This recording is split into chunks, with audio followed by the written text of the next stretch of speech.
So, in my last Founders Funnel breakdown, I share 7 simple steps to fix conversion leaks and build a high performing AI sales funnel.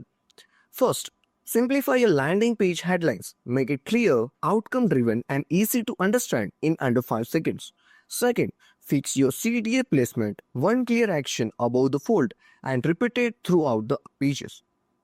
Third, add immediate social proofs. Use testimonials, case studies, or recognizable logos.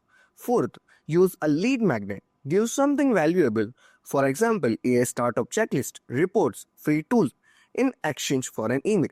Automate follow ups, email sequences, and retargeting ads to re engage with your leads. Sixth, improve their onboarding. Guide users to the aha moment faster with a simple step by step experience. Seventh, track and test. Use Microsoft Clarity or Hotjar to watch where users are dropping off and fix those points first. This isn't about getting more clicks, it's more about turning the traffic you already have into revenue. If you enjoy this, share the post with others who would need a better AI growth strategy and follow me on LinkedIn.